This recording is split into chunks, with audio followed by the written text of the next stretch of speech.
In Kenyan politics, silence screams louder than words. For nearly 7 weeks, Siaya Governor James Orengo vanished from the public stage. No rallies, no county events, no Senate appearances. Then he re-emerges, not at a press conference, not in a county function, but at a funeral. When you come to the man,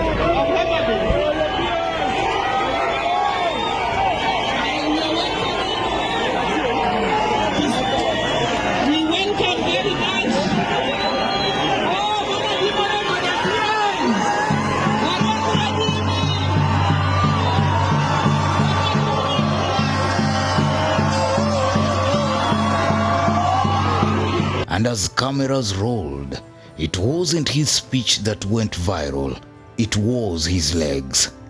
On Friday, August 8th, all roads in Raila Odinga's backyard led to Wikondiek village in Karachuonyo, Homa Bay County. Political heavyweights gathered to honor the life of former Karachuonyo MP and veteran politician Phoebe Muga Asiyo. When James Orengo arrived, the crowd erupted in cheers, relief mixed with curiosity. Here was the man whose absence had stirred Kenya's rumor mills. He greeted President William Ruto, hugged Raila Odinga, exchanged pleasantries with Ida Odinga and other dignitaries, but the reunion was only half of the story. Asante sana. Homa Bay wako ajimi kabisa. Kora dimbele gi wach. Adimbele koso. Adimbele koso. Adimbele koso. Your Excellency. As Orengo took to the podium, his voice was firm, his words measured. The old political tactician was still there. At the time when Phoebe was first elected in Parliament, it was a very difficult time for women leaders to be in Parliament. And for that matter, I honor her and I thank the state for giving her such a wonderful send-off. Yet the body told another tale. Video footage showed his legs slightly unsteady, shifting for balance. Your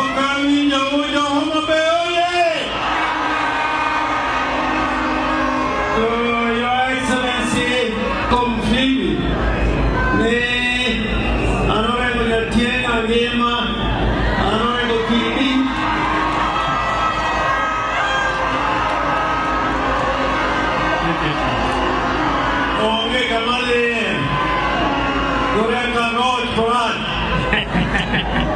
I want to say a few words because it's a... Social media lit up.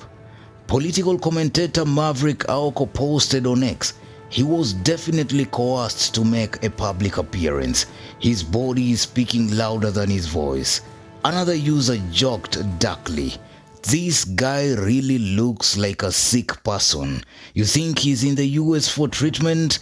He's just drinking changa. Some comments went further, reviving rumors that Orengo had been poisoned for opposing the controversial broad-based government plan, whispers that had been swirling since June. I came from Siaya. When my own governor stands up and says that, and he's annoyed, I don't know annoyed with who. Me, I never lie. I always say the truth. And the truth of the matter, Your Excellency, is that we are in broad-based government, not as individual members of parliament and not as individual senators. We are there in this broad-based government as a result of a resolution of our party, ODM. And the party signed a 10-point agreement with the UDA government, and that all of us were there. Those who are annoyed, who think that this broad-based government is not right, They are actually vomiting on us from within. Why don't they get out and vomit from without? Some leaders from this community are promising that they want to go back to jail, or they want to go back to the streets. I want to tell those leaders that some of them, they are so advanced in age that if they go back to jail, they will not come out. Because jail is not a very comfortable place. Jail is like hell. If you want to go to hell, I know the bishops are here. You are not preaching for us to go to hell. Hell and jail is the same. So I want to tell those leaders who are promising to go back to jail and street that you may not come out.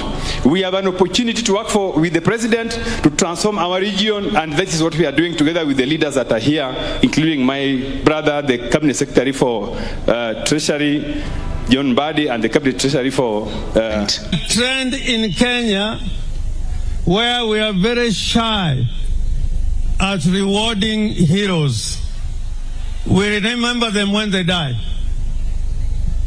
But when we think about their role, particularly those who have fought very hard for independence in this country, they have not given their rightful place in the nation called Kenya. I hope that with this new spirit that is coming up, this new committee that is going to look into issues of those who are assaulted or suffered during the demonstrations, that this is a new awakening, that Kenya is a democratic nation that believes in human rights. Orengo's last public sighting before this was June 23rd, facing the Senate Public Accounts Committee over audit queries. After that, nothing. No official engagements, no press statements.